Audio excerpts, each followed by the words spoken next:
Okay, I think everybody's on except Dave, Fiducia, Keith. and Mr. McDonald. Yeah. I don't see Mr. McDonald, so Yeah. let's see here. 1, 2. Why is this room always so cold? It's cold in here the We have other night. quorum. Yeah, So usually is. It's all that extra money the county has to spend on air conditioning. True. Yeah. True. Well, Maybe we need to cut on that, Maybe. And right? one of cut the one of Jaime's utility moves is budget. gonna be to shut the air conditioner off. Yeah. That's what. That's one of the things you found, shut the air conditioner off.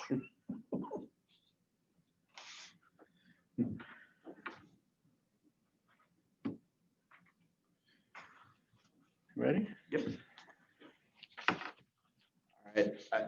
I'd like to call to order the Finance Committee. It is 5:31. I'm going to take roll call. Myself, Mr. Salgado present, Mr. Hoffman, Present. Mr. Girl, Present. Mr. Fiducia. I don't see him. Mr. Schultz. Here. Mr. McDonald. Not there yet. Mr. Butita. Here. All right, let the record reflect, we do have quorum. Can I get a motion to approve the July 2nd, 2020 minutes? So moved. Mr. Girl and seconded by Mr. Hoffman. Discussion on the minutes. See none, all in favor of approving the minutes, please signify by saying aye. Aye. All right. Opposed? All right, the ayes have it. Mr. Chapman, is there anyone signed up for tonight for public comment? No. All right, we will skip public comment as there are no speakers for that. Before we get into the 2021 budget information and update, I believe Carlos from the Highway Department's here. And so we're gonna give him the floor. He's gonna give a little information about the highway projects that they're currently potentially working on in next year's budget. So Carlos, if you want to step to the, yeah, right there. Closer to the mic. Okay.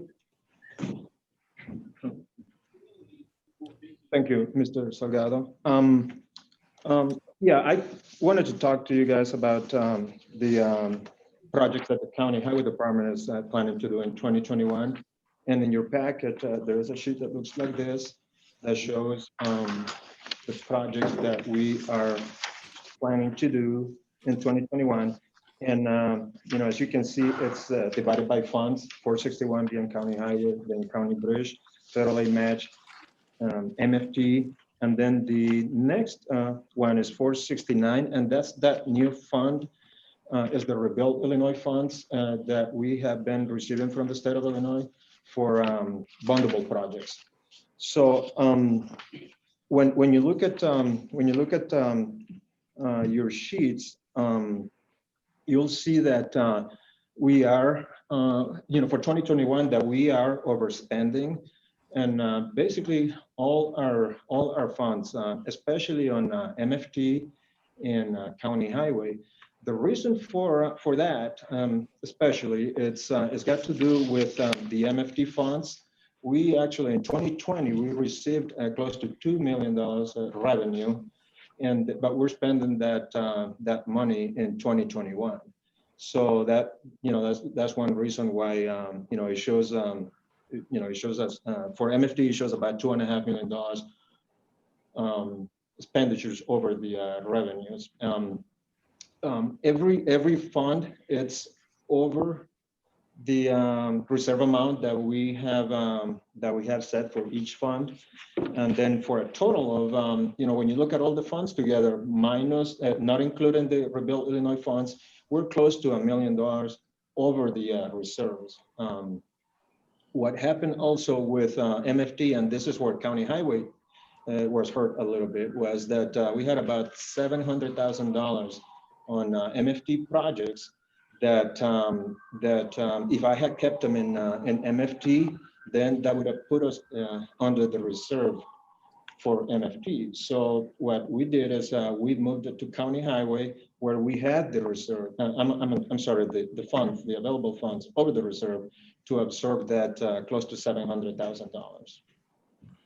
So that's in a nutshell, an explanation of what we are planning on doing, what we're presenting to you on, for the 2021 budget. It's projects that we actually, it's 2021, but we actually, some of these projects, we're starting it, we already bid them and we're starting them in October of this year. We want to put, a lot of work out there. Our roads do need the maintenance, and we just got to keep going, with the impetus that we have, since we have been receiving some additional funds from the state. Does anybody have any questions for Carlos regarding the expenditures for 2021 that he's projecting from his budget? And you said this was in the packet, right, Mr. Chapman? Yeah. Okay. Yes, Mr. Schultz? Yeah, thank you. Thank you, Carlos. I'm looking particularly at the fund equity forecast and the budget, projected actual and budget. So for that motor fuel tax fund, and it's taking it down to about $1.3 million from a beginning balance of about 3.9 million. And you mentioned that we're spending into that balance. My question is, do you anticipate, because this is an unusually heavy year of construction projects, that we're going to replenish that then in the following year, or what are your thoughts in terms of the go forward? Thank you, Mr. Schultz. Yes, we are, that fund is going to be replenished. In 2023, we're going to be up, if our projections are right, up to, and again, this is over the reserve. We're going to be about $1.5 million over in 2023. And the reason for that is because we still have 2 years, 2021 and 2022, where we have to pay the bonds, for prior years. It's $1.5 million on that we pay on an annual basis for MFT, and $1.5 million on federal aid match. So in 2022, we will be done with those payments, and then we're going to start building that fund up again. Every year in our projections, we're still looking at being over the reserve amount. Follow up, Mr. Schultz, go ahead. No, that was me trying to say thank you. Okay, no problem. Anybody else have any questions for Carlos in the highway department? Yes, go ahead, Carlos. Yeah, thank you again.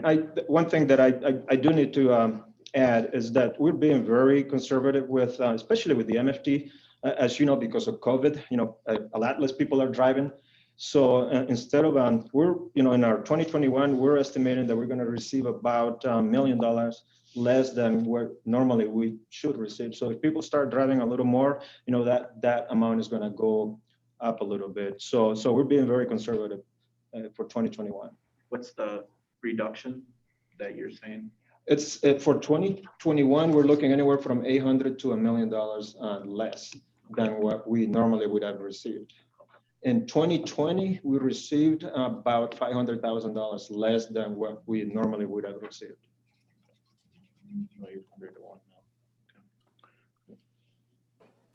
Mr. Chapman? Yeah, I think, Carlos, maybe if you could explain, we've added additional money in our supplies and services budget in the MFT this year, and that's primarily what the additional projects that we're doing, where we're just doing the overlays. Is that? Yep. Good question, Steve. We are doing a lot more, like Steve said, more supplies. We are buying more asphalt, and the reason for that is because we want to put it's a lot cheaper if we do the work than if we have a contractor doing it. So we have quite a bit more on asphalt and things like that to resurface roads. So we have added quite a bit more. We're doing more seal coating as well than what we have done in the past. Our roads need it. As you remember, Mr. Vanderwerf in the past, he kept telling us that we needed additional funds. I think if we stay with maintenance in overlays, we're going to be back to having a better highway system for the county.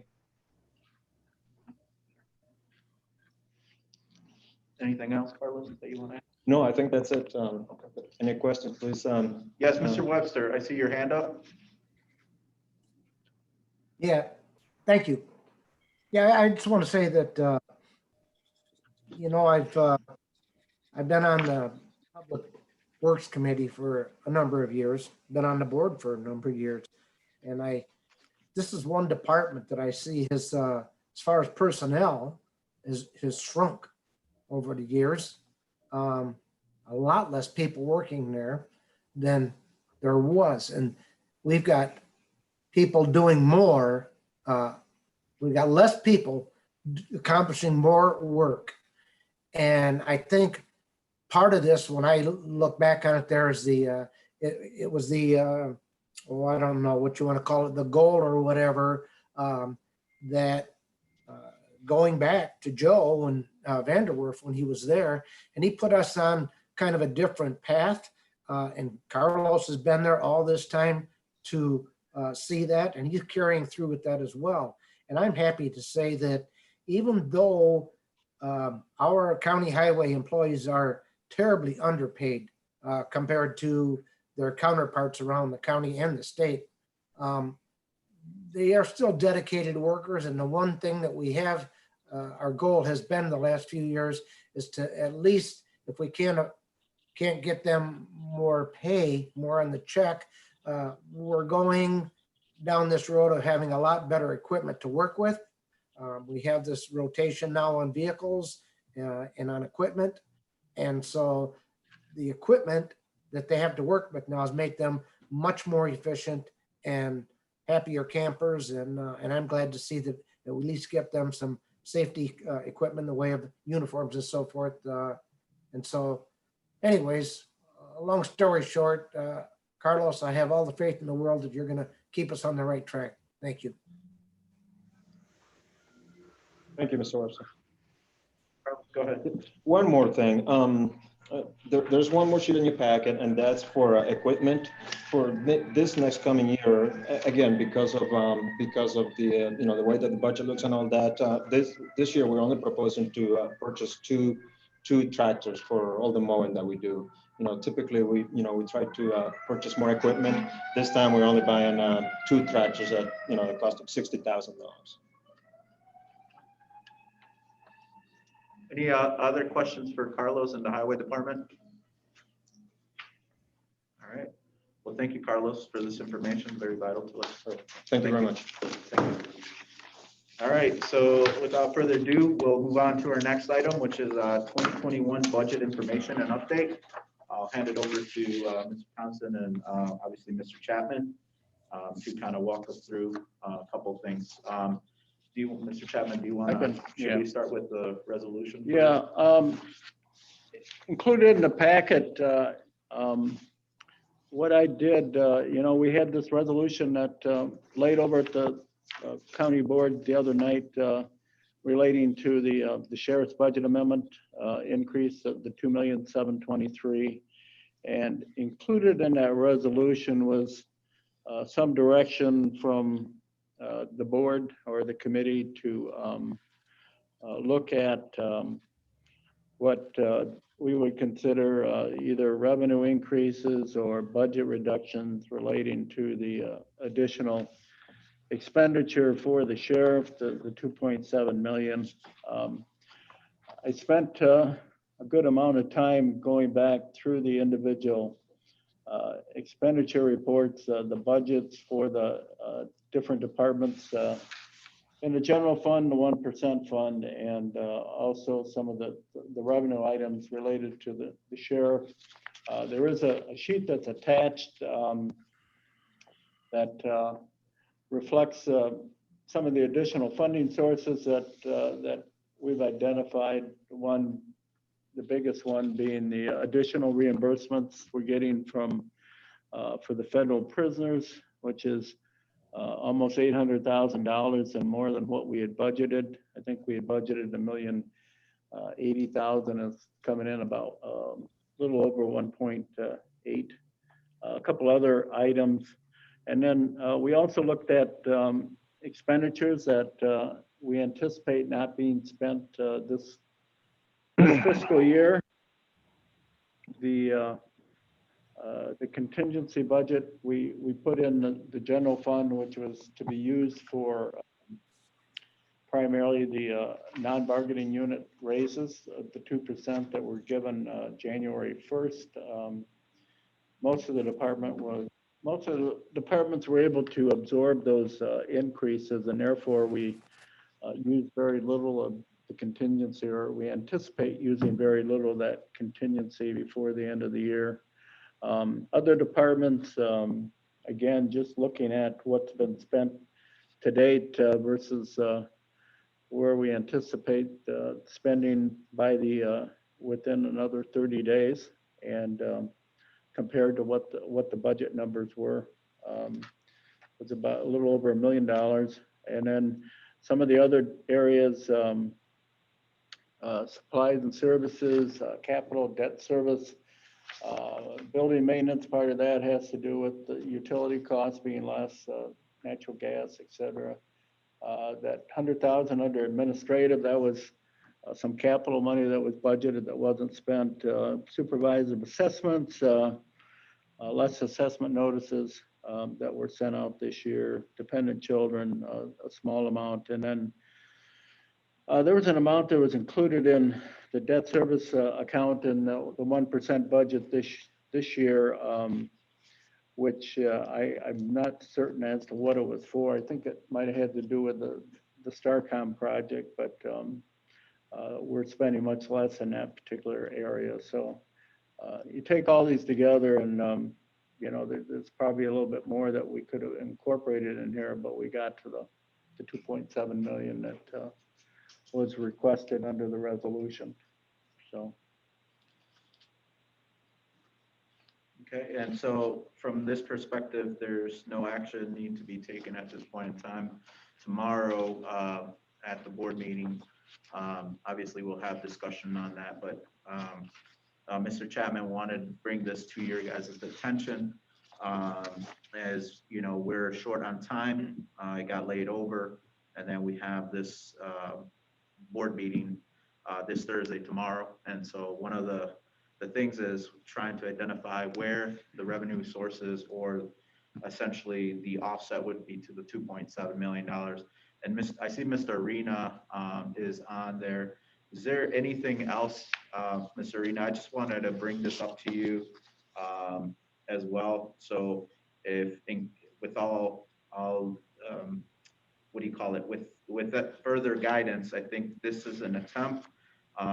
Obviously, the county board will make the decision. Potentially could come out of reserves as anticipated for that piece of it, but just wanted to give a snapshot about that. So, Mr. Arena, is there anything else you want to talk about, or so we can move on to the next item, or Mr. Schultz? Well, thank you, Mr. Chairman. I just want to commend Mr. Chapman for his work on this. I think he did a great job. And, if we've identified the money, that's what I was looking for from my perspective. I'd be interested to hear Mr. Schultz's comments, but I think you did a great job, Steve. Thank you. Thank you. Yeah, I'll follow up if that's okay, Mr. Chairman. Yes, go ahead. Yeah, thank you. Again, I'd just echo what Mr. Arena said in terms of Mr. Chapman, scouring through where have we already spent less than, we planned to. And that's on the backs of other departments, obviously. And so I'm not real excited about that, but you went in and did the accounting exercise of finding those dollars that we're not spending. So my real question is, it looks to me like it's possible that there's a little bit of money that's not going to just come out of fund balance, but that's my real question. Is this really just, a bookkeeping, moving money around, or is there anything that will not come out of the general fund or the public safety tax fund balance reflected in any of these lines? Well, you have to look at the the fund balance numbers in their totality, I guess, if you want to call it that. I mean, we've had some hits to the fund balance, or not the fund balance, but the revenue side because of the COVID issues and that. I guess what I was trying to do with this is just, if we looked at strictly what the budget was in the individual departments, and then looked at what we anticipate not spending in those departments, that's what this exercise was. And I think the last meeting we had, we went through some numbers as far as where we anticipated our fund balances being at the end of this fiscal year. I don't have those sheets with me, but I think we actually, we're going to be fairly close to what we anticipated. So this would factor into it along with, all the other numbers. It's, it's not strictly just, what the sheriff's overspent, but it also impacts, the less revenues that we've taken in and so on. Just to follow up, if I may, the other big thing that's kind of floating out there in the back of my mind is, okay, we have this $2.7 million budget amendment that's being brought forward now, but I'm wondering, is this it as it relates to, will that take us across the finish line in terms of what the sheriff is going to need to cover his overspending? Or is there likely to be a budget amendment that will be coming after this one? Well, we got Tammy here, so do you want to take a stab at that, or you don't want? And I know we're gonna be fine in supplies, personnel, we have 2 pay periods. I just updated my numbers for the last pay period, and I'm still right on target. unless Just something because she's away drastic- from the speaker, I can't hear what she's saying. All right, hold on one second. We're asking her to come closer to the mic. Have more protests? I just updated the numbers, supplies will be fine, personnel, I'm still going with what I've submitted. We have 2 pay periods left, unless something drastic happens in this next month, I think we'll be okay. And I do kind of figure a little bit high on the overtime, because I don't know what's gonna happen, but fingers crossed, I think we'll be good. Mr. Schultz, follow up? Okay. All right, thank you, Tam. welcome. So just to reiterate, this is where essentially we have potential funds right now being allocated. I think as part of the resolution, we'll probably attach this. Not saying that some of these departments are going to be directly hit depending on where we end up on this. This is from Mr. Schultz's standpoint. From our perspective, it's more of an accounting piece right now of it until we've put the funds together to see what the impact is, the general fund versus the others, and what that impact's going to be. So I know that Steve kind of factored it in based on the information he gave us on the budget where we're going to end up for the end of the year. So that's really good news on that aspect of it. So, but from my perspective, it's kind of an accounting piece right now until we actually sum all the funds up to see where that's at. I know some departments might disagree with it, saying, hey, it's my money to spend. It's for this current budget. It does not impact what they submit for next year on that aspect. So I just wanted to highlight that as well on that piece of it. Are there any other questions regarding finding the funding sources for this resolution that Mr. Paularina and Mr. Schultz? Yes, we'll start with Mr. Tassoni and Ms. Height Ross afterwards. And then Mr. Fiducia, if you could. Thank you, Mr. Chairman, for allowing me. Just to put my 2 cents in on it, finding 2.7 million in unspent money this year, that's all well and dandy. But, that money would be much better served in softening the blow to next year's budget. And, I'm just uneasy about the 2.7 overage on the sheriff's end of it. And like I said, that money would be much better served on softening the blow for hard times to come. Thank you.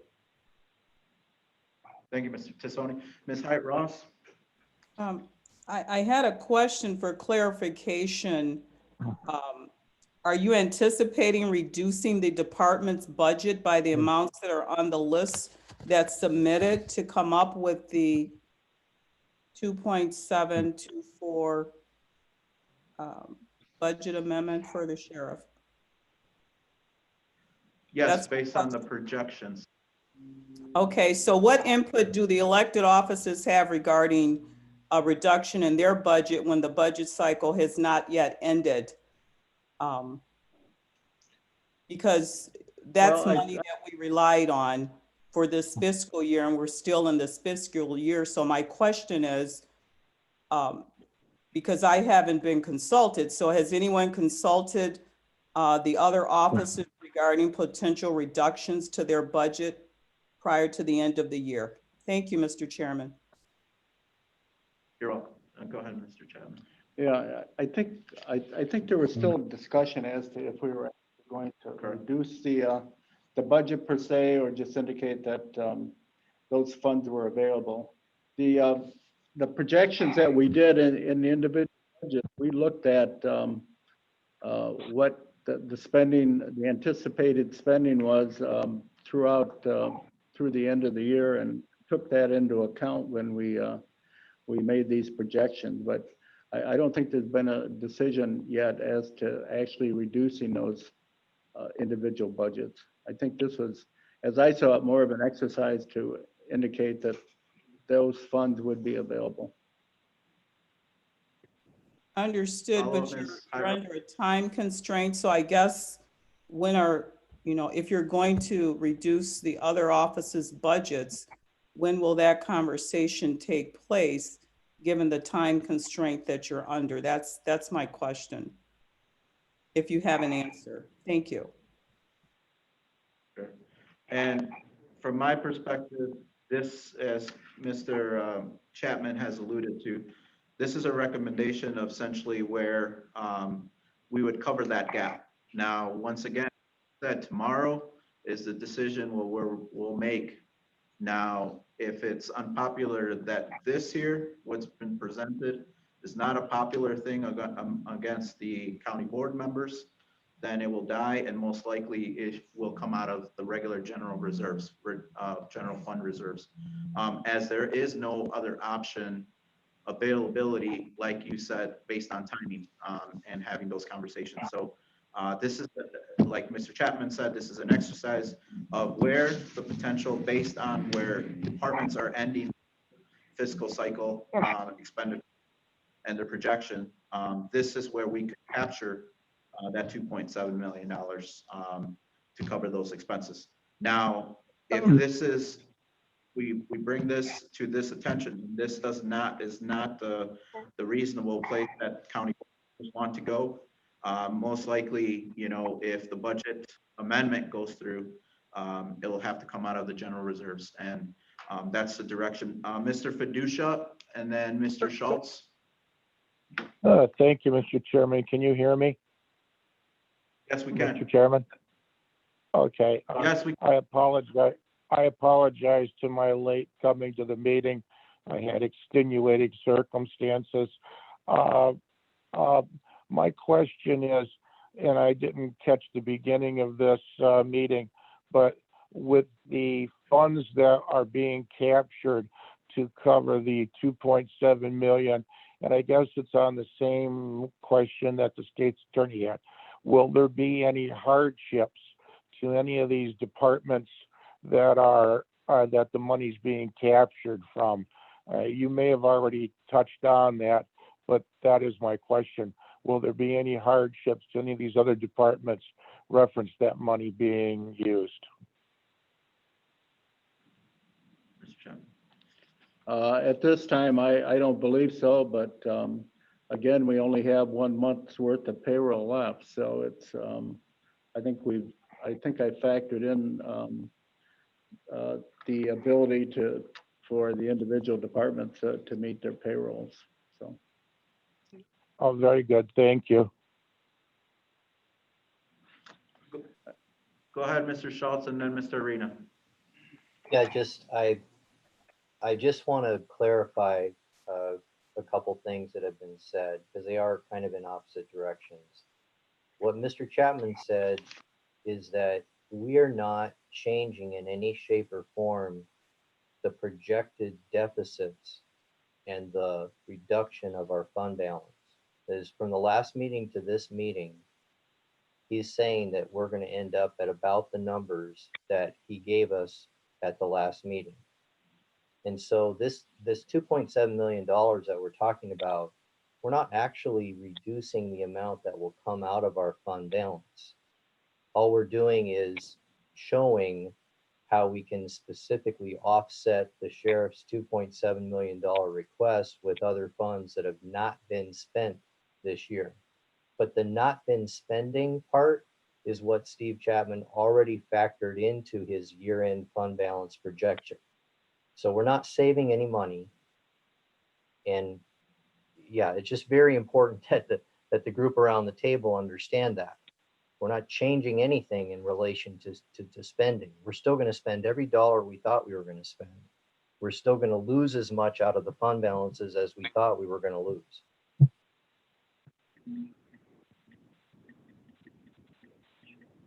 Correct.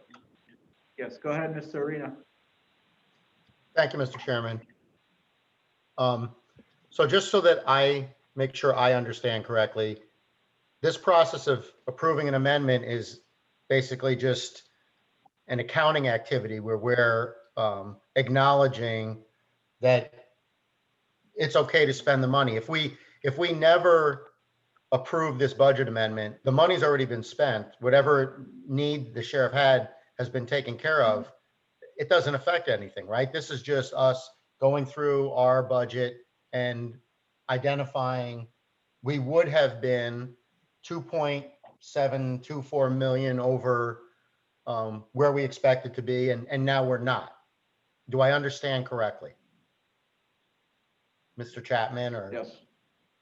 Okay, so like to State Attorney Height Ross's concern, she wants to make sure that if she needs to still spend whatever was 75,000 that was in her budget, that she's free to do that. And it's my understanding that she is, and should that happen, we would just be, coming up $75,000 short of where we might have been, right? I mean, she's not going to be prohibited from spending the money if she decides she needs to. Is that correct? Yes, that was my understanding, unless the board decides something different. This particular thing was done in, like I said, in response to the resolution that was approved. I think it asked county administration to identify that increase, or the 2.7 million, which is what we did. Right. Well, just to conclude my comments, I just think that it's important that we're at this point in time where but we're below that threshold that we are going to keep for a minimum fund balance, that anytime we're going to spend money, we should go through this process. It's if we're going to have a minimum fund balance, we should respect that, and whatever money we spend that's in excess of our budget. Thank you. I'll have Mr. Chapman first and then Mr. Schultz. Go ahead, Mr. Chapman. Yeah, I think if you go back and look at the amendments that we've done this year, we've identified either additional revenue sources or expenditure transfers or this or that to cover all the other amendments, to be honest with you. We had the issue with the, I believe it was the Axon. I don't know if it was the Axon or, no, I guess it was relating to the need to upgrade the IT for Axon, and then also acquiring the tough books for the deputies. And if you remember, we did find a way to go ahead and fund that. So I think in that respect, with the amendments that we have had, we have tried to identify either revenue expenses or revenue increases, transfers, et cetera. So. Go ahead, Mr. Schultz. Yeah, thank you, Mr. Chairman. I have a radically different view on the answer to Mr. Arena's question than Mr. Chapman's answer. I think that it is a really significant thing to give the sheriff additional budget dollars at the end of the fiscal year so that when you compare his actual spending, when the dust settles, against budget with this amendment, he will be either at budget or close to budget. Whereas without this budget amendment, he would be at least 2.7 million in the hole. And without the budget amendment, he would be subject to the misdemeanor that has been mentioned over the years regarding overspending your budget. So I don't see it as a bookkeeping issue. I see it as a really big deal. And that's why at the end of the day, I'll still be voting against this budget amendment, because I think that we are facilitating bad behavior and it's not new.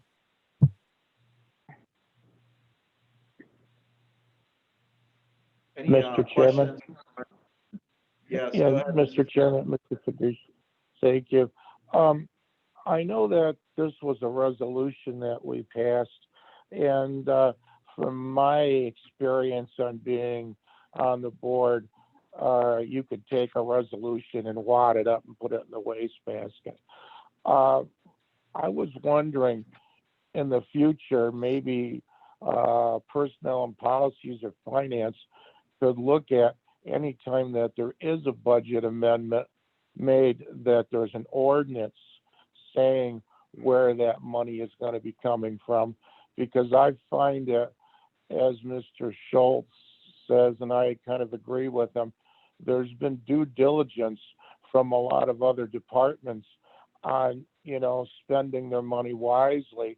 And we could have been 2.7 ahead, and now we're kind of 2.7 behind. And I was wondering if an ordinance would give this any more teeth, because in my experience on the board, it just seems like these departments just do what they want to do, and we're out of luck. So I don't know if the state's attorney might be able to weigh in on that, or I might be just whistling in the wind. I'm not sure. Mr. Chapman, do you want? Mr. Chapman? Yeah, normally, the budget amendments that are brought to the finance committee and the board are ordinances per se. And normally, I think on the ordinance, the information that's included is some explanation as to what the amendment's for and how it's being funded, so. Follow up, Mr. Fiducia? Yeah, I guess what I'm getting at is I think if you're going to put a budget amendment forth, I think that you should be able to, whatever department's putting that budget amendment forth should say, okay, this is where we propose we're going to get the funds from, or this is where we think the funds should come from. Because like I said, once again, I think there are other departments that did a yeoman's job and did things right. And there's, and I'm kind of with the state's attorney, I'm a little bit concerned, I know that they're going to make budget, but doggone, there's people that have been suffering, and it'd been nice to have a little money ahead. So I would think from now on, if you're going to make a budget amendment, you might want to go and say, hey, this is where it's going to come from, so we don't have to go through this again. Thank you, Mr. Fiducia. Mr. Webster? Thank you, Mr. Chairman.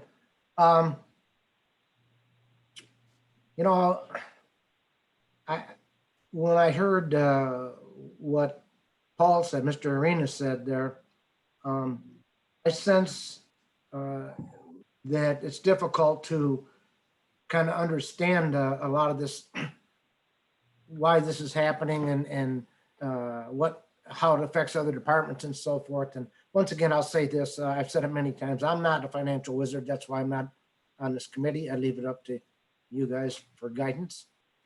But I sense the same thing after all of these years, even that Mr. Arena has, And it's hard, still hard to grasp why this has to happen so often. And to Mr. Tassoni's comments, he brought a fresh perspective to it there about the idea about what's going to happen next year. And it's unfortunate this 2.7 couldn't have been brought over into next year's needs. And Mr. Schultz points things out there in a perspective that only he can do, and he has done this over the years. And so I have absorbed some information there over the years from Mr. Schultz. But the biggest thing that I keep going back to on this is this has turned into a habit. In other words, with the sheriff, since he's taken office, there's like every year it seems that though there's never enough. And in years past, under other sheriffs that we've had, they've, for the most part, figured out ways to make things work. And so it makes me wonder now, will this be okay? So next year, can we get any idea, or any assurance that the sheriff won't be coming to us again next year? Because this gets tiresome year after year dealing with this. And look at how much time and energy is spent on this, on doing a workaround to the sheriff's department, when it seems it should be the other way. Sometimes the sheriff's department should be able to work with the budget that's already set forth. And so that's my 2 cents worth. Thank you. All right, thank you very much. Any other questions, comments? Yes, Mr. McDonald? Thank you, Mr. Chairman. I asked Ms. Grohl a week or so ago if she could help me out and look at, because I know my tenure on the board since 2015, we've consistently cut the sheriff's department budget. For example, in 2015, we cut it by 4.14%. And then 16, we cut it by 2.32%. And it keeps going all the way till now. So we have consistently, in my entire time on the board, cut the sheriff's department. I think this is what we're seeing is the sheriff he's reached the bottom of what he can spend and do the job efficiently. The personnel, he's down, I can't remember when the chart started, but he's down 83 personnel since 2000. Pardon? 2007. Since 2007, as a department, they're down 83 people. I think we do see the sheriff making efforts to reduce his budget to help us out, but at the same time, he still has a level of service he has to provide as well. So I think it's a give and take. I understand everybody's point about, we set the budget and he blew it, but at the same time, he's doing what he felt he had to keep us safe. Nobody could have expected as of the last meeting, was $640,000 in overtime that we've spent so far. I'm sure that's gone up after this next pay period, Tammy. Yeah. I don't need all the exact numbers. Just my point is, I appreciate Mr. Chapman going through this and identifying the funds. And I'm hearing a lot of people say, okay, now you found the money. I'm still not happy about it. It's even though you've done what we've asked Mr. Chapman, this isn't really okay. I understand Mr. Tassoni's point about this could cushion for next year, but we still have very real public safety concerns that we've spent money on this past year, and we will again in 21. So I thank Mr. Chapman for the hard work that he has done, Tammy for the work she has done. I know that we're in a real predicament because of the virus and reduced revenues and everything, but I think, we keep saying that the sheriff's not living within the budget we've set, but we've reduced that budget every year that I've been on. Thank you. Thank you, Mr. McDonald. Mr. Chairman, Yeah, go ahead. this is Angie Gorel. Again, I'm not on your committee. I've been listening to all this. And since our sheriff has been in office, his budget has doubled. I believe when he took office, our budget was around 15, 16 million, and now look at it today. I see that budget continue to grow and grow. And like Mr. Tassoni said, I want to know what's going to happen next year. We're going to get slapped with another $2.5 million or $2 million. I don't see ever any cutbacks of what they're giving up. If anything, all I see are increases, increases, and increases. And is everything better than what it was? I know it's somewhat better when he got into office, but is it worth the money we have given year after year after year in increases and taken away from other departments. Our other departments are down to their fingernails, actually, and Marilyn's the same way. Her office is so thin right now that she's not able to keep up with what's happening out there in this world. And yet we continue to find money for the sheriff. I'm with you, David. I'm with you, Mr. Schultz, and I'm with you, Mr. Webster, on not increasing and giving more money. Sometime that sheriff is going to have to cut his budget somewhere to make amends, just like all the other departments have been doing and doing and doing. Thank you. Mr. Tassoni. Thank you, Mr. Chairman. And as, just to touch on what Mr. Schultz said too, like I say, I think I would much rather be in a position to hearing about these numbers that, we can find this extra money to offset and to soften the blow on next year's budget. And like I say, myself, for the record, I will not be willfully voting in favor of this budget amendment. In my opinion, if you're going to have a budget amendment, it should be a line item and find it within your own budget. And in addition, Mr. Schultz, whether it's, or Mr. Chapman, whether it's appropriate at this time or sometime in this meeting or tomorrow night, if necessary, I would still like to hear from you as far as if nothing is done on a tax increase, what is the cuts that we are looking at for next year's budget across the board for departments? Thank you. Thank you, Mr. Tassoni. We'll be discussing some of that in the next item. This was just part of the resolution for finding the funding sources for that 2.7. So we're going to cover that in the next item. So I just want to point out something real quick, and I'll say it. I do agree with everybody on the board and everything on that aspect of it. Just recall that we did have a lawsuit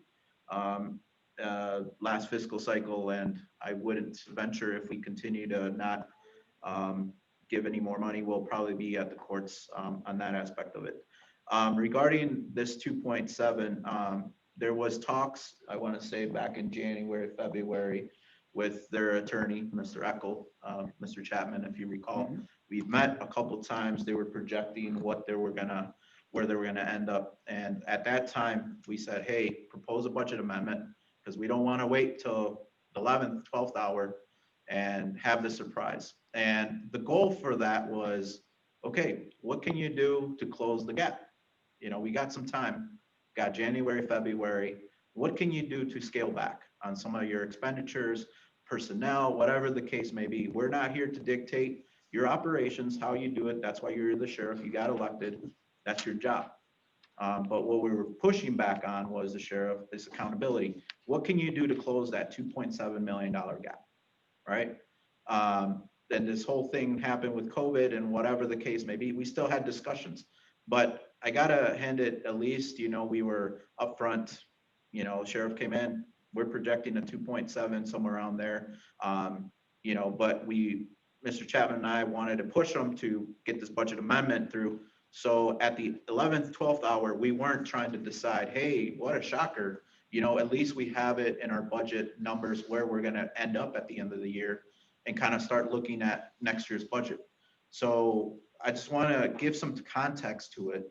And I'm not, like I said, I don't approve the 2.7 either from the budget amendment piece of it. But at least it wasn't like towards the end of the year where, hey, by the way, I'm $3 million, $4 million, whatever the case may be, over budget, right? And it puts a big damper on our fund reserves and trying to project what that's going to be for next year. So it was an exercise from that perspective. From my perspective as well, I would like to see, the sheriff scale back. Not saying that, he should have so many deputies, so many, whatever the case, that's his job. But my thing is to follow the rules and try to work with what he's got. Maybe he has been cutting back every single year. I don't know. I haven't looked back the last 10 years or whatever to see what his budget was. Has it increased or decreased? But from my perspective, this is where the context came in. We were having those discussions. if you remember 2 years ago, you should do some lean, Six Sigma, of some sort. Go in there. What can you reduce? What can you get rid of? What contracts can you do better negotiating, et cetera, to reduce some and close the gaps? That's what we were asking. It started to get the ball rolling. It didn't happen. Lawsuit came into play. We are where we at, right? So from my perspective, that's a challenge, especially when it's an elected official, right? If it was an administrative, we would have more leisure on trying to send them in the right direction. But in this case, we don't have that luxury, and we understand that. We learned that from the lawsuit. That's where we're at this point. So I just wanted to bring that highlight from you guys. And I know Mr. Chapman's been working really hard on trying to figure out, where can we close the gap here, internally within the funds. And so kind of start projecting for next year and the following year. So just wanted to give some context on that. I don't necessarily agree with giving them an additional $2.8 million, whatever the case may be. That's just my perspective. But at the end of the day, we have to somehow put it upon them to try to work with us and try to close that gap, whatever way possible that we can. So this discussion, like I said, started back in January, February. We met with their attorneys. We've been in contact we pushed them to get this budget amendment. So it wasn't a surprise or a shock to anyone at the end of the year, but we could also start planning for the next fiscal cycle budget. So this is the whole process. So I just wanted everybody to bring some context to it. Now, discussion whether he should not get the 2.8 or whatever, that's a different topic of discussion, but I do appreciate the comments. And hopefully, tomorrow we'll vote in favor or against it, but we'll move on. But at least we've incorporated in our current budget projections where we're gonna end up and what the next budget cycle is looking like. So with that, unless there's any comments, questions, Yes, we're gonna move on to our next item. Yes, go ahead, Ms. Goro. If I remember with the lawsuit, it was because we had given him money and then we took back half of it. Is that why we were in a lawsuit? Because we took back half the money? Or was it because we didn't give him any money? I think it was because we had given it to him and taken back half. And my question to Marilyn. Go ahead. Yep. Ms. Hyde Ross, do you mind? Yeah, I believe Mrs. Gurl is correct that the money was appropriated and then taken back. That's my recollection when we went back and reviewed the minutes of the meeting. Exactly. And is there a possibility that if he continues to do this every year, he doesn't follow his budget, he keeps increasing it and increasing it, is that a misdemeanor? Can we end up suing him for that instead of him turning around and trying to sue us for monies we don't have?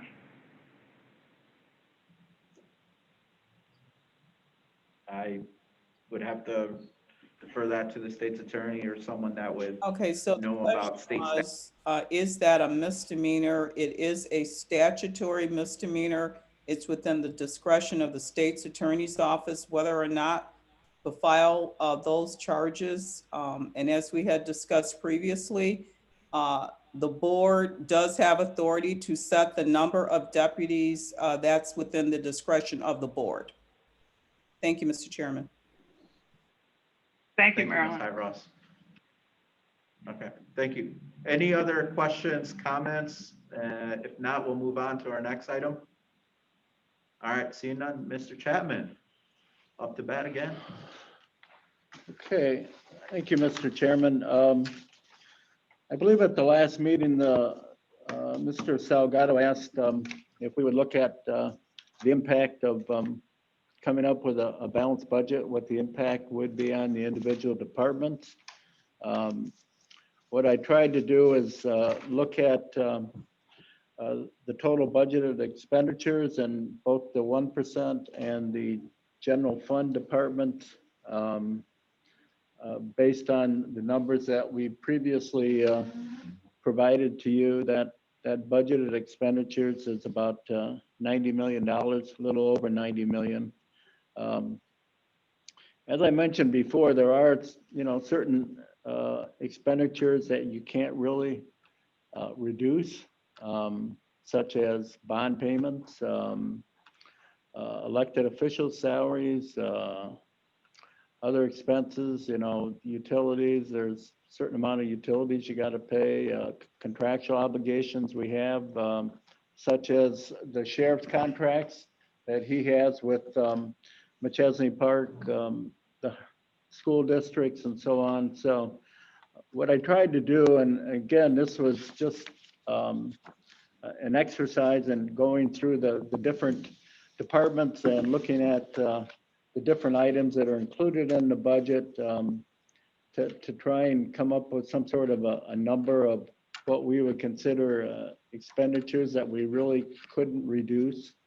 Another one that I forgot to mention, obviously, election costs. You have to budget for election costs, et cetera. So I did come up with this list that's attached to the information that was sent out. I think between the two funds, we came up with about $30.5 million in what we would consider expenditures that could not be reduced or in some fashion. If we took those out of that 90 million that we're looking at, gives you a little under $60 million that, let's say, could be subject to reduction. The amount of dollars in both funds, general fund and 1%, that would be needed to balance the budget is about 6.1 million. So if you take that as strictly on a percentage basis, the 60 million as opposed to the 6 million in reductions, it's a little over 10% reduction that would have to be done after you subtract out the exemptions for the expenditures. The detailed sheet that comes next just reflects, based on the individual departments, what that impact would be on those individual departments. I guess this is no way saying that this is the route that we take, but it just gives you some ideas in terms of what the impact would be on the individual departments. So. Okay, so just to reiterate what Mr. Chapman said, I did bring this forward to kind of get us an idea of what that balanced budget would be. Balanced budget, it would be a reduction of $6.1 million, give or take, right, Mr. Chapman? Yeah. From our perspective, currently, the way tomorrow's ordinance is gonna budget is basically what Mr. Chapman presented about a week ago, which is essentially, I want to say, ending in, what is it, 17 million combined? Yeah. $17 million in general combined balances, which puts it at 19% under our threshold of 25%. Incorporating the new construction piece of it, that's what's going into tomorrow to be laid over, essentially. That does not mean that we have to go with that. I have some thoughts, directions that I think we need to talk about in here to kind of prepare us, whether we have to have another 2 or 3 meetings, whatever it is, prior to our final budget board meeting, deciding, CPI, if that's on the table, which is another 900K that we could absorb, and that would reduce obviously our balanced budget as well if we want to go that route. If not, what direction we want to go. So just wanted to reiterate what's happening tomorrow. At no means do we have to make a decision tomorrow, but I just want to let you know what's going to be laid over essentially at the ordinance for tomorrow's budget. On that note, I do appreciate Mr. Chapman taking a quick look at it. As we said, some individuals that look at this, departments might say, well, I can't afford $500,000 or whatever the case may be. He just took a high level piece of essentially any area that the finance committee wants to look at to take a stab at and actually start moving in that direction. So number one is, what do we want to do from our discretion as board? What direction we want to go in, you know, do we want a balanced budget? Do we not want a balanced budget? From there, we can start devising what areas we're going to decide to cut, reduce, or any of that nature, right? So this is what this discussion's about. I had, like I said, Mr. Chapman present this information. From his perspective, it's a 10% across the board reduction based on what's available from what he saw as not being able to touch, and things that can be touched, that 10%, and what that would be based upon the different scenarios, departments across the board. It's a straight 10%, you know, across the board based on the money that's available by those departments. Sure. And so this is a good topic. This gives you a sense and idea of the impact that it would have, and what kinds of things we would need to do to reduce to that $6 million mark if we want to have a balanced budget. I would love to have it now sooner than later. A great opportunity for us. Maybe this is our bottom.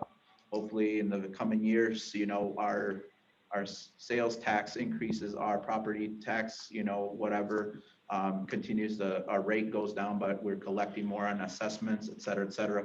So this is a good, from my perspective, a good point where we should really strongly think about doing this a balanced budget as much as we can reduce, and obviously anything after that to replenish our reserves and continue to actually allocate, whether it's through some sort of, you know, what Mr. Haney started to do with NIU and trying to predict what areas we want to focus on. Is it highway? Is it the sheriff, public safety? Is it whatever, the economic development? What are the things that are driving this county board and this constituency and citizens are saying that we should focus our resource and allocations, and try to devise and allocate our budgets accordingly, so it doesn't seem like we become political. I kind of said this already multiple times, but that would be the end game from that perspective. So just wanted to bring this up. I want to hear from the finance committee what direction, since everybody has balanced budget, no balanced budget, take it out all our reserves, no CPI, what is the direction we want to, because we don't want to get to the final meeting kind of like what we said, you know, kind of at the 11th, 12th hour on that direction. So I'd like to hear everybody's opinion on this. I know this is information, new information that some of you might want to take this back and review it, whatever it is, scrutinize it. Maybe you have more additional questions for Mr. Chapman. I'm sure departments will have questions potentially on this and how that impact their departments as a whole. So, but this is a topic of discussion that we kind of need to narrow down what direction the county board wants to go into. And I leave it because I could give you my opinion and I'm one vote, right? There's 20 other board members, right? So not everybody thinks this way, but we need to narrow down what direction we want to go into. So it's not the 11th hour and everybody's unhappy and I was never told and et cetera, et cetera. So I leave the floor open now. Like I said, we're going to have continual finance meetings in the next coming weeks until we get to the final decision where we're going to end up with the budget. So I'd like to hear from the finance committee thoughts, comments, concerns, and then kind of try to give Mr. Chapman, Mr. Thompson a direction on what is expected for the final budget. So I'll open it up. Mr. Butita. Thank you, Mr. Chairman. So we talked last week, or at least I brought it up last week, how River Bluff would play into our finances this coming year. And I was hoping that maybe we were going to hear some information on how it has impacted this past budget year. We heard from the auditor in our last meeting referencing 2019. So I'm wondering what impact all that has had on us and could potentially have on us, it seems to me that would factor into our fund balance that we're trying to achieve. So I would be looking for some information, hopefully soon on that. Thank you. Sure, I think, Mr. B- so you're aware, I believe the projections are already been taken into account where, where the nursing home is gonna end. I'm sure Mr. Chapman can provide you detailed information on whether it's an income statement of some sort, profit loss, where they're gonna end up for the year, based on the projection that he took into account. So I'm sure he could provide you that information for next year's budget. It's been taken into place. There are some concerns out there that I've talked to Mr. Chapman as well. I know there's concern that it's a bleeding and it's a cash flow issue for us, considering receivables, et cetera. That's an item that obviously we need to, from Mr. Thompson's perspective, kind of look at the operating piece of it, see what we can do there, whether we outsource some of that, whether, we bring someone in there to lead us expertise, and maybe look at what our ordinance and what our state statute says about our nursing home. And I'm not saying that we're going to take any drastic decisions, but we all have to look at that. But more importantly, the operational piece. I know it's been a hot topic, Mr. Butita, before you came on the board. We've had some issues out there with personnel, being replaced and bringing in a consultant that wasn't cutting the deal for us and helping us move in the right direction. So there's been some talks, but it's been stalled, obviously, but it is something that is a concern, and Mr. Chapman can elaborate. I think he had his hand up and he can. Yeah, I think it's our intent to bring that information to this committee probably within the next week or so, as far as what current year and year amounts are. They're not pretty. I'll tell you that right now. So, but we're trying to finalize what the budget would look like in that, so we can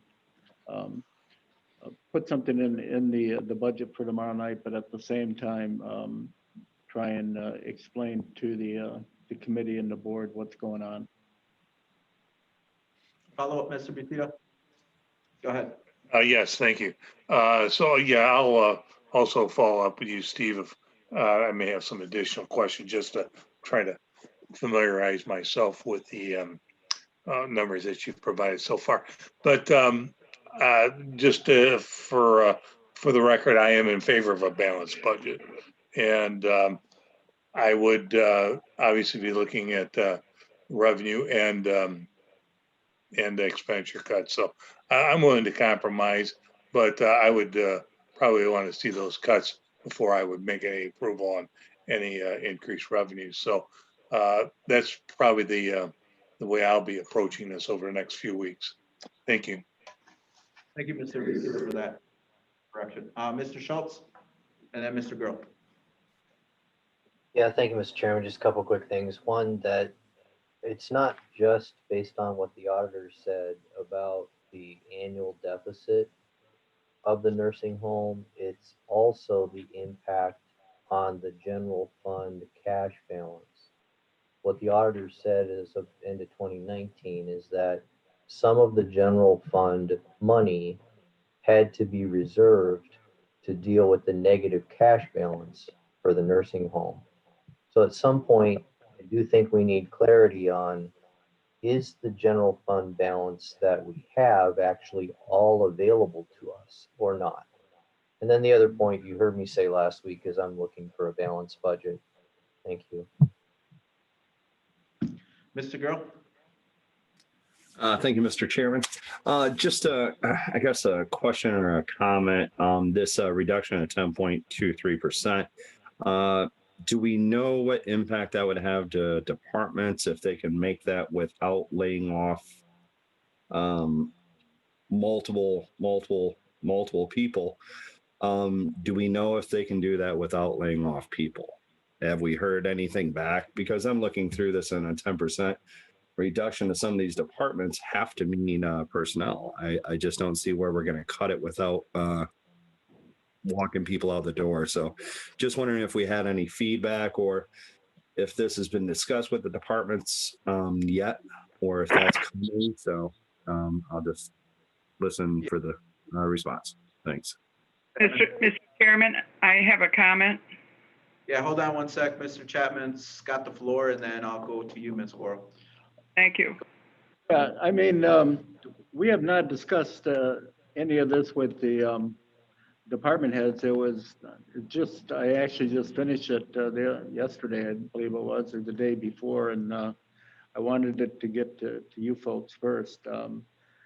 With the amount of dollars you're talking about, sure, there's going to be personnel reductions in some fashion. What if they're layoffs, furloughs, whatever may end up being, but you know, a good percentage of the general fund and 1% budgets are personnel. So yes, there would be.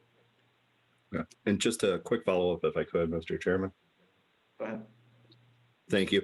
Have we, I know there's no real hard discussion about revenue increases, but the PTEL, if we capture that 900,000, I would have loved to see the sheriff about 6-8 months ago be out on the forefront, leading a campaign to actually get the public safety sales tax increase, to actually fund some of these departments better. You know, I think it was brought up by Mr. Tassoni that we haven't raised anything, any prices or any revenue really in our last 10 years, but our costs have increased. And if you tried to run a company like that, you probably would have been out of business for about 8.5 years ago. So I'm just curious if we just cut and slash every year, just where we're going to be at in 5 years if we don't look at revenue increases. So I hate to sound like a broken record, but you know, we don't have the ability to raise our prices on widgets. We don't sell widgets. This is a service. This is a government service. It is unlike a business in many ways. So just like to keep that conversation alive, at least look at the PTEL, raising that up and capturing that 900,000. And, you know, if Mr. Chapman can just kind of give us an idea, maybe if we would have went back 8 years ago, 7 years ago, and actually raised that with the cost of inflation, where will we be at now versus where we're at? I think if you want to do an exercise, that'd be a great exercise to do. Thank you. I think we already. Yes, Ms. Gorel, I'll go to you, and then Ms. Height Ross. Thank you. The majority of our head of departments are elected, are they not? The majority of head of departments? No, it depends. About half and half. About half and half? So are we also going to ask the sheriff to cut back 10% or just the other heads of departments? I mean, as far as I'm concerned, he is the head of a department, and many of our elected officials are in that situation too. And it isn't fair that we continue to ask everyone else to cut back, but the sheriff doesn't do his due diligence. I'm sorry. And I truly have a hard time with that. And you're absolutely right, Bert. We should have raised our levies on some of our situations, just like River Bluff Nursing Home, because of the fact that the cost keeps continuing going up. Wages continue going up, and we're still on the same levy we were 20 years ago. These are things we have to truly sit down and look at.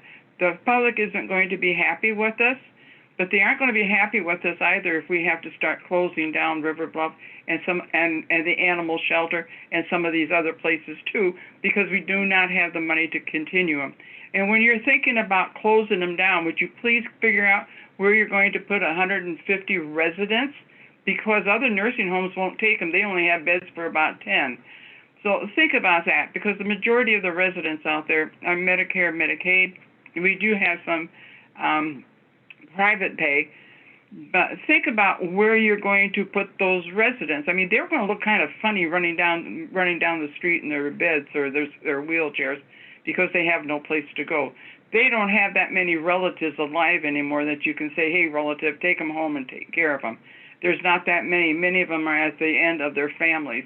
You must keep all this in consideration as you're making and saying these things. I know you'd like to be hard-nosed about it, but there's also the other side that you have to look at of how we're going to handle this. We've made some mistakes in the back before us of doing things rationally and then trying to find out after how we're going to figure out the lawsuits that come at us. So there's a lot to consider when you start saying, well, we'll just close this, we'll close that. It's not all that easy. Take it all into consideration. But all departments, if one department takes a 10%, all departments take a 10%, even the sheriff. Thank you. All right, Marilyn Height Ross.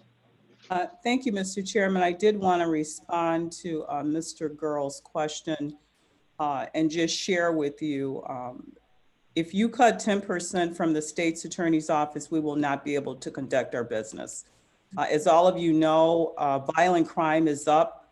Rockford has already had 19 murders, so arrests are up, but those cases have to be prosecuted. I currently have 38 attorneys, including myself. We are down 10 attorneys and have not been able to fill those positions because we are not salary competitive. So if you cut my budget and I go down even more, I am telling you, and public safety is a concern for all of the residents of Winnebago County, my attorneys who work through the weekends to make sure that cases move through the system, they will not be able to do their job if I have to lay off attorneys or administrative staff. And I, as an elected, would certainly like to have an opportunity to present to the Finance Committee, as Mr. Salgado, as you allowed us to do last year. I think that's a courtesy that's owed to all of the heads of the department, and that is just my comment here, that they should be allowed to present to you how they would be impacted with across the board 10% cut in their budget. And I just want to share with you that my attorneys and my administrative staff will not be able to conduct the business of the state's attorney's office if we are cut 10% because we are already at bare bones. We should have 48 attorneys in the office currently, and we have 38. We have had attrition because many have left for higher paying positions. I have tried to increase salary parity with retirements to maintain the level of experienced attorneys that we have in the office, because you cannot run the office with individuals that have been out of law school for 1 or 2 years. You do need experienced attorneys, and we have a good staff in the state's attorney's office, both administrative and the attorneys, but we are down significantly, and there, quite frankly, is nowhere for me to cut staff. So I just wanted to share that, and thank you, Mr. Chairman, for the opportunity to share that, but I did want to respond to Mr. Girl's inquiry. Thank you. Thank you, Ms. Height Ross.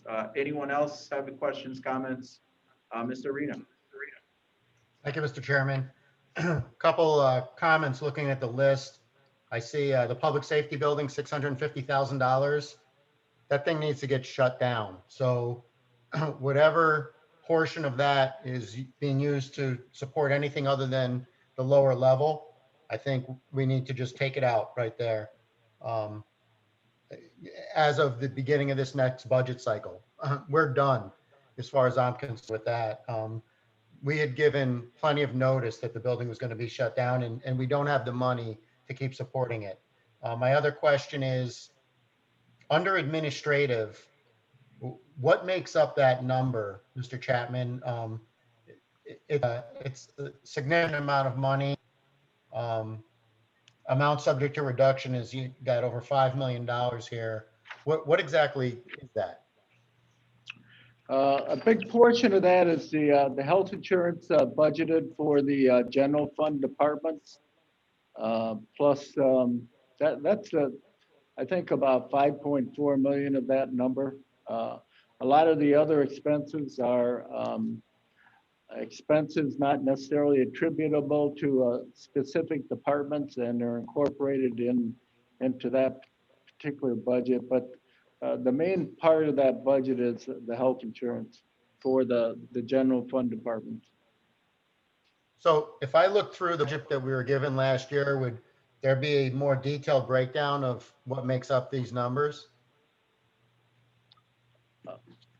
Which for what? The administrative department?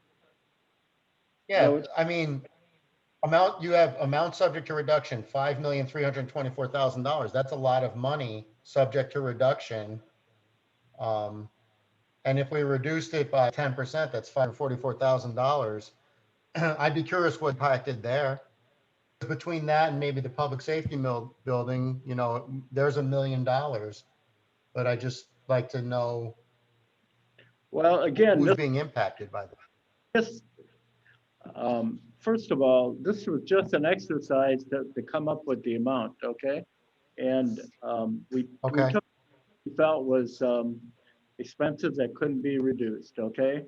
The biggest part of that administrative budget, as I just stated, is the health insurance dollars that we budget for the general fund departments. We do not budget within the individual departments anymore. That was a change that that Carla made, I think, a couple of years ago. So we budget the health insurance dollars for that particular budget in that administrative. Similar to in the 1% budget, if you look down the page under PSST department, that 6.5 million, a good portion of that is health insurance. How we would necessarily reduce that is something that we'd have to review, because I'm not quite certain as to how we would do that. And again, it may not be something that would be feasible, but that's the biggest part of that budget. Okay, thank you very much. All right. Just a point of clarification. My question. What's that? My question was answered. Thank you. Thank you. Just as clarification on this, so we know that it's a 6.1 million reduction, right? So we took once again, Mr. Chapman's point is we said, okay, what can we touch and what can we not? Not saying that, like Ms. Height-Ross brought great points, I think. She believes that with the caseload and everything that's going on, she should have about up to 48 attorneys. Right now, she's at 38, and any reductions on that is just not going to be feasible. So these are essentially across the board, the 10% based on what's being touched. Now, some of these departments, like I said, might have questions. Hey, I can't, like Ms. Height-Ross just literally went ahead and told us, I can't. I'll be honest with you, with the caseloads, et cetera, with the concerns with public safety and crime going on, we need to prosecute. Understood. This gives you an example where the pieces are that essentially we could look into. Now, this is why at the beginning I said we need direction on where we want to do. If it's not a balanced budget, well, guess what? Then this kind of can go in the garbage bin for all I care, because that's the direction that we want to head into, that we don't want a balanced budget. But if majority says we want a balanced budget, okay, quick exercise, 10% across the board, this is what it would look like. Not saying that it's going to happen, but it gives you in a sense an idea what areas, like kind of what Mr. Arena just alluded to. Hey, you know, there's about $5 million worth of potentially that we could play around with. Let's take a look at it. Or the public safety, you know, building that's out there. These are the discussions that we need to have and kind of fine tune the directions. We're not just going to cherry pick and say, hey, you know, like, hey, let's just get rid of, like, for example, the sheriff's department completely, or whatever the case may be. But this is a starting point where if we have these discussions to make it a little bit, maybe not easier, but give some sort of direction on areas that we can move in. We already know that we've been cutting bare bones. There's departments out there that really they're down to 3 staff members. It's not going to make a big impact. $100,000, $200,000, $300,000 We're talking 6 million here. So this is what we're talking about here. And so I just wanted to reiterate to Mr. Chapman's point of, this is an exercise of where we're at. It has not gone to departments. This was an exercise that was kind of gearing us towards what that would look like, a potential option. Everything's on the table right now. Just want to reiterate on this, but if we decide a balanced budget, you know, CPI in there, so add another 900K, drops it down to 5.1 potentially, makes the gap smaller, whatever the case may be. All right, so these are discussions. Once we know if that's the direction, then Mr. Chapman can, with us working with departments and trying to align, make sure that, you know, we're not going to make any critical errors. To Angie Goral's point that, you know, we make the wrong decision and then we're having to fix it afterwards. That's exactly what we're trying to do here, but give some context, have discussion, have meetings, what we're going to do leading up to the final one, and finally making those decisions, recommendations on the budget. So, and from my perspective, yes, these are some elected officials. I understand that 100%, but we do have the right to set the budgets, right? So from that perspective, that's our legal, I guess, authority that we can impose is a budget. Not saying that, you know, and the discussion with the deputy setting the deputies, we have statutorily we can do so. However, you know, some of the lawsuit is the operations piece of it, letting them know who he can hire, what he can do, or the number of it. So just those are for discussion. So anyone else on there that comment, questions? Yes, Mr. Schultz, and then Mr. McDonald. Yeah, just a quick comment and then a question. So we experienced in the past when we cut the health insurance area that then we ran into a problem because we had a deficit in that account. We had to backfill that. So that's not a real cut. That's just, yeah, it's just not a legitimate cut. And then the question to Steve is, okay, we're starting with numbers, obviously. Are those the budget amounts that were requested by all of the departments? And then if the answer is yes, were any of those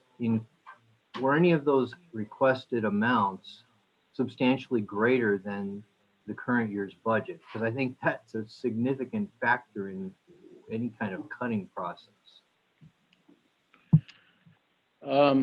With respect to the individual budgets, what's included in those budgets is what the department heads requested.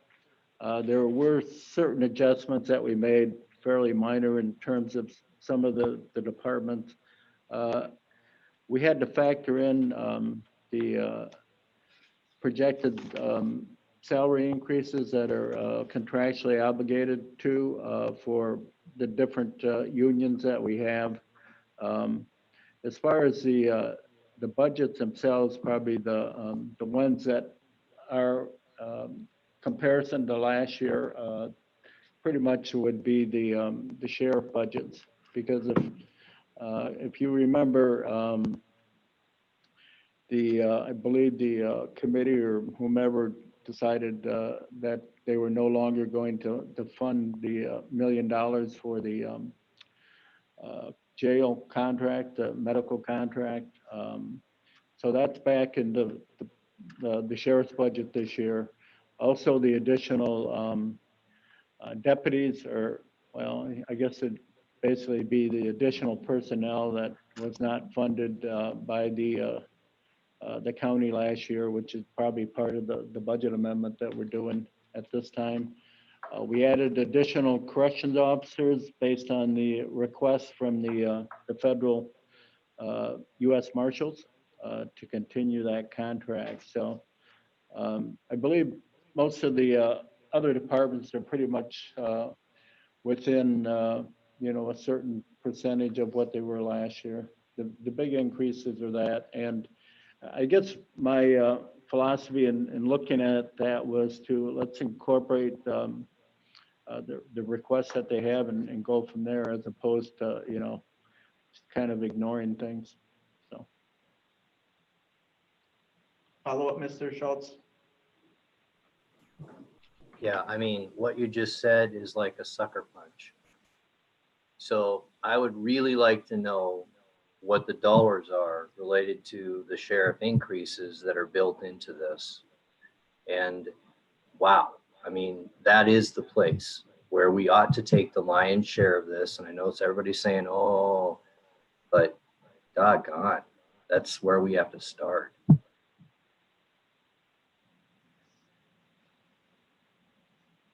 Thank you, Mr. Schultz. Mr. McDonald, you were next. Yeah, thank you, Mr. Chairman.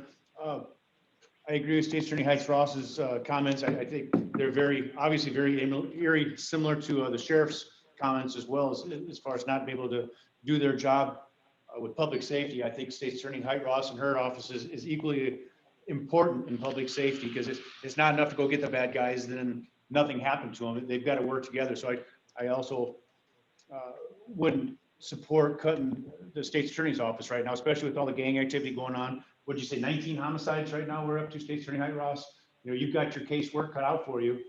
You can't keep enough attorneys. So, you know, that's an area I think we need to invest in. I understand balanced budgets, but we're also investing in the future. The more shootings there are, the more murders there are, the more population flee I think there's going to be. We have to have people want to feel safe where they live. I think it's in the hierarchy. Therefore, I think it's important, the sheriff's department and the state's attorney's office. And, you know, looking at the county jail reducing almost $3 million for the 10.233%. Last month alone, the federal inmate program brought in just under $252,000 for the month of August. You know, if you do that for an entire year, that's $3 million. So cutting that 1.2, you might as well attach the 3 million to it and call it an overall reduction of over $4 million. I think we need to be smart in how we target. I want to get as close as we can to a balanced budget, but at the same time, we have to keep, in fact, the thought that we don't want people leaving the county. If anything else, we want to entice people to move into our area. And with Maslow's hierarchy, safety is an important factor of that. Therefore, I'm pretty consistent on my support of public safety, whether it's the sheriff's department or State's Attorney Heights-Ross's department. Thank you. Thank you. Yeah, Mr. Hoffman, and then I'll go to Mr. Webster. Mr. Hoffman. Just a quick question. When we increased the number of federal inmates, didn't we also grant and give money so we could hire more correctional officers? Yeah. So when you do your math, don't you have to take away the salary of the correctional officers from the amount of money that's bringing in from the federal government? Hold on, that's in. I mean, when you're paying out something, you have to subtract that from your net. You don't want to hear from me, Mr. Chapman. Do you recall how much extra that was? I think about 639,000. So when you do the numbers at the end, subtract that from the amount he's making, because that's your net. You're giving us the gross. But we're not adding any other pods. They're helping reduce our overall. Yeah, but we're still paying extra officers, right? We'd have to pay them whether the feds were there or not. It's not changing our operational. Am I mistaken, Mr. Chapman, from what you know of it? That I can't answer, but I mean, I think it was pretty clear that we had to hire additional Or officers. they were gonna pull the program. So we had to hire more officers, which we're paying, right, for that. So you have to separate their pay from net. You can't say that's what we're making. That is not true.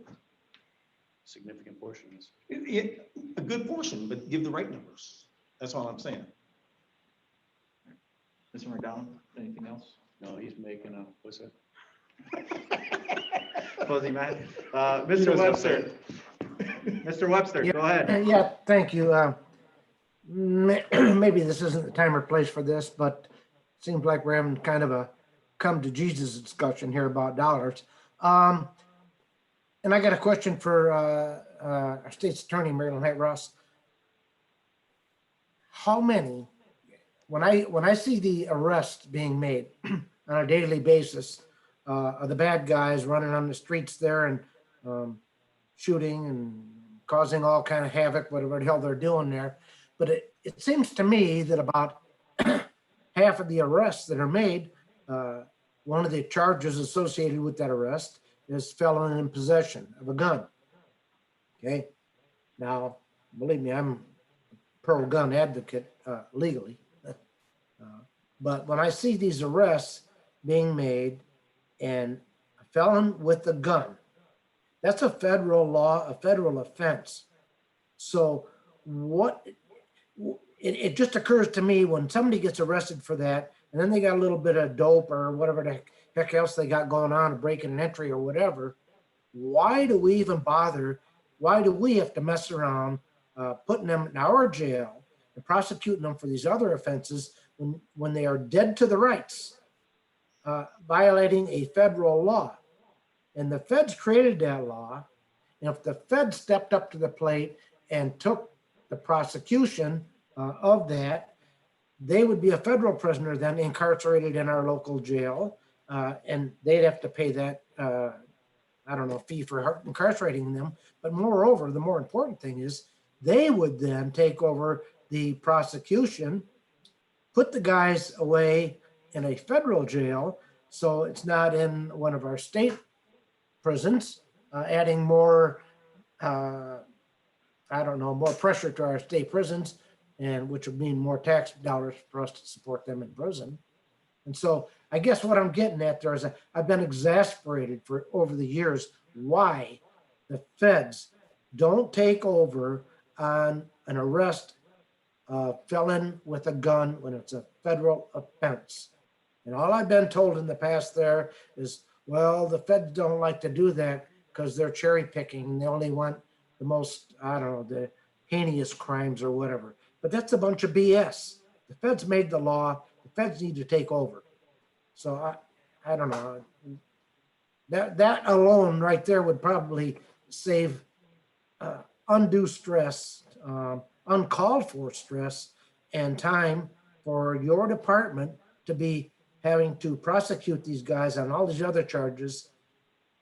And with the short staff that you got, you know, I'm just bewildered why we can't get the feds to step up the plate and do their job. You want me to answer that, Mr. Chairman? Mr. Chairman? Yes. Do you want me to Yes. answer Mr. Webster? Thank you, Mr. Chairman. So let's just be very clear that the federal government is a separate sovereign from the state. The state of Illinois has gun laws as well. So my authority to prosecute those cases come from the state statutes in Illinois. We do work in tandem with the U.S. Attorney's Office, and they do sometimes review gun offenses, Mr. Webster, and they agree to take over those prosecutions. We work with them also with narcotics and drug violations. And if they agree to take over those prosecutions, we defer to them, and then we would subsequently dismiss the state pending charges. But I have no authority to force the federal authorities to prosecute. And as a separate sovereign, it's my obligation to the residents of Winnebago County for my office to continue to prosecute these gun offenses. Sometimes it's a matter of who can get the most steepest penalty, depending upon the class of the offense. And I can tell you that Illinois has some of the most stringent penalties on gun offenses. The higher level gun offenses can carry anywhere from 6 to 30 years non-probationable. So we do work with the federal authorities, but I don't have the luxury of telling them what to prosecute, and I don't have the luxury of declining to prosecute. If the evidence is there, my office files charges and my attorneys step up. And if you follow the news and the press releases of all of the dispositions that they handle and all of the cases that have gone to trial, even in the last couple of weeks, you'll see the sentences that we are getting and the cases that we are prosecuting. But we handle those cases because it is my duty and responsibility to do so. But if the federal authorities indicate they want to take over certain prosecutions, we do work with them and allow them to do that. Thank you, Mr. May I chime in to help Jim out a little bit too? This is Mr. Fiducia. Mr. Fiducia, hold on. For follow-up. All right. Hello? Go ahead, Mr. Follow-up. Yeah, I guess my my follow-up on that is what I'm asking there is what can we do? What can we do at this level to get automatic participation, so to speak, from the feds? Because a convicted felon in possession of a gun, or even having a bullet in their pocket, or walking into a gun store, those are all mandatory minimum sentences there.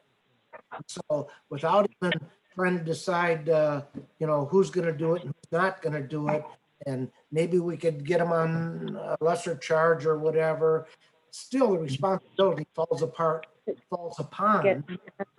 local law enforcement and so forth, and on the local state's attorney's office. Whereas if the feds did their job and stepped up to the plate immediately, so in other words, immediately felon with the gun gets charged, that should be referred to the feds immediately. They made the damn law that it's a federal offense.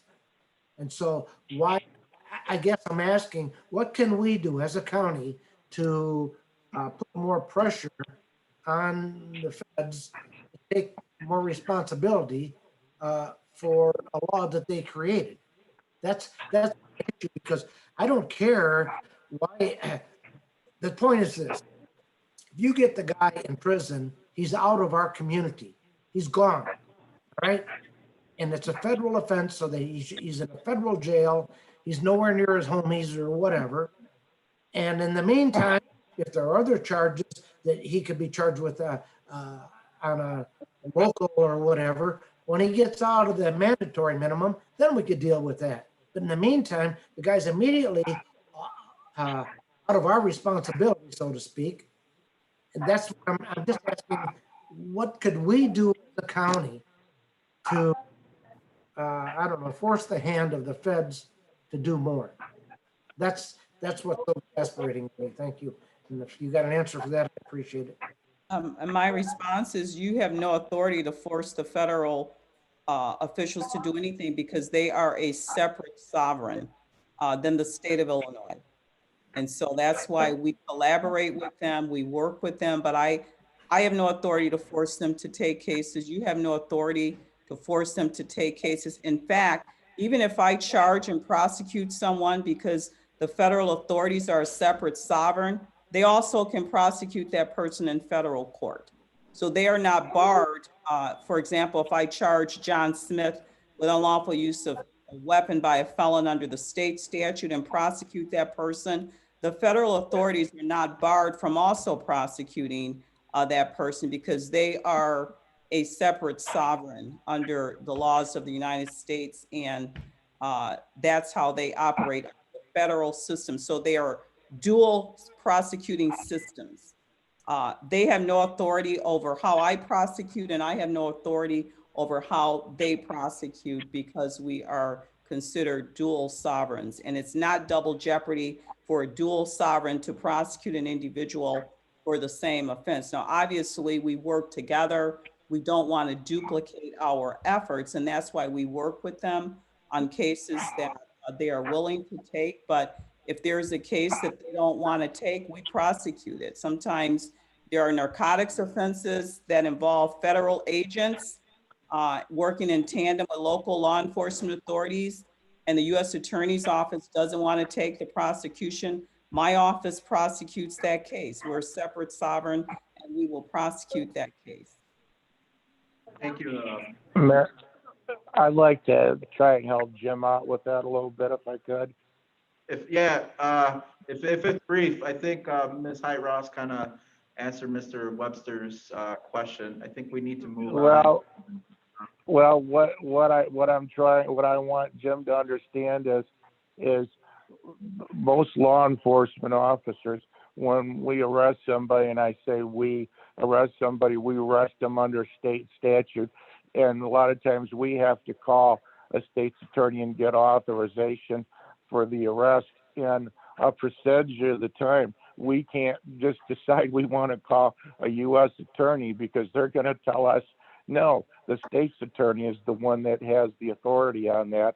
And I think the way you could probably get the feds to step up a little bit is contact your congressman, contact your representatives, and move it that way. Because I think I think the state's attorney's doing a great job, understaffed and overworked. So it's the cop on the street that is the tip of the iceberg, but we have no choice. We have to basically go with the state's attorney. All right, thank you, Mr. Fiducia. Are there any other questions regarding what was presented by Mr. Chapman regarding this? Yes, go ahead, Mr. Tassoni. Thank you once again, Mr. Chairman. And just to reiterate what I spoke to, I guess maybe a week ago or so, what I would be comfortable with or in favor of to try to help balance our budget next year. I'm in favor of real estate taxes. The time has come to where it's necessary. I'm in favor of spending down our reserves to whatever is necessary. And I'm also in favor of utilizing our host fees under this time of crisis. One thing that I think everybody has to keep in back of their mind is, cuts to these departments in their budgets for next year. We won't find 2.7 million that has been underspent to give to someone that overspent. So we won't have that option next year, most likely. And one other thing that I've heard a lot of talk about is about spending our reserves down, the effect on our bond rating. Does that affect our current bond ratings that we have in place now on interest rates, or does that affect future borrowing? And if so, if our bond rating went up and okay, our percentages went up, but if we didn't borrow money, that wouldn't affect us. I'd just like to hear maybe Mr. Chapman speak, spending down our reserves and going under our threshold. When does that affect our bond rating? Current bonds, are they subject to that, or would it be future borrowing? Thank you. Go ahead, Mr. Chapman. Thank you. It would not affect the current interest rates. Those are all set based on the bond sales that we did have. As far as the impact, it would be on any future debt issues, and that would all be taken into account. That would have to be reviewed by Moody's and so on, and but it would not impact the current debt that we have. Follow up, Mr. Tassoni. Yeah, well, thank you. And like I say, I mean, if by some miracle we could sneak through a balanced budget for this upcoming session, and yeah, if our reserves went down, and I mean, it doesn't matter if our interest rate is 20% if we don't need to borrow money. It only affects us if we need to borrow money. But if we can hold the line and get through a balanced budget for this coming year, and like I say, I'm in favor of whatever we can do to soften the blow on our departments and to save county personnel to maintain their jobs. Thank you. Thank you, Mr. Tassoni. Any other questions, comments regarding this? All right. I'd like to, where Mr. Fiducia stands on it, if anybody cares. Yeah, go ahead, please. I'd like to see us come to close to a balanced budget as possible, but I'm under the impression with Mr. Gurl that we probably are going to have to start harvesting some profits and trying to get some revenue to come in. But I believe also that we should probably look at some of the host fee, but I would be opposed to going after our reserves simply because what happened in 1981, because I lived through that. But I would like to go through the closest to a balanced budget that we could. And while I'm got the floor, I'd like to commend the members of this committee and you and Mr. Chapman and Mr. Salgado for a great job and a great conversation that you guys have done, because I really think you're taking the bull by the horns, and I'm commending all my peers. You guys are doing a great job. Thank you, Mr. Fiducia. I don't think there's any more hands up or for comments. So I'm just gonna briefly kind of give a little bit going forward. So I'm gonna have Mr.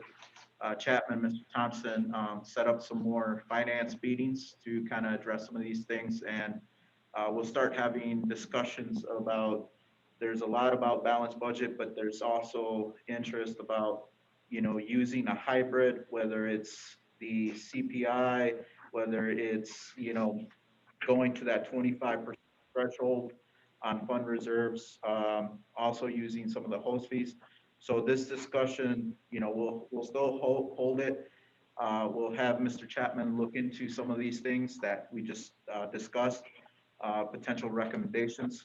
We will continue to have these finance meetings the next week. I know it's Labor Day weekend. Hopefully we can get something next week, next Thursday. Hopefully that'd be great, a week from now. And if whatever direction we decide to do is have that conversation with the departments, I think this is good to at least highlight what that impact would be, what that magical number would be, $6.1 million for a balanced budget. So we'll continue to have that discussion, Mr. Chapman, with the departments, at least send out this information. So they're aware of it. Like I said, still in the background, if you have ideas, thoughts, please reach out to Mr. Chapman, Mr. Thompson, on those potential ideas of areas that we can look at. It's great discussion, but like I said, we need to get to a plan where we're comfortable and it's something that we're going to move forward, and this county is going to continue to move forward on that. So those are my final closing thoughts. So we will continue to have these conversations, hopefully a week from now, to see where we're at. And I'll be in touch with Mr. Thompson and Mr. Chapman, and anyone that's wants to ask a little bit more questions or insight details regarding some of the numbers, please reach out to them. They're at your disposal. I know they're super busy with other items, but it is a critical piece right now to get this budget before the end of the month. So with that, is there any other questions, comments?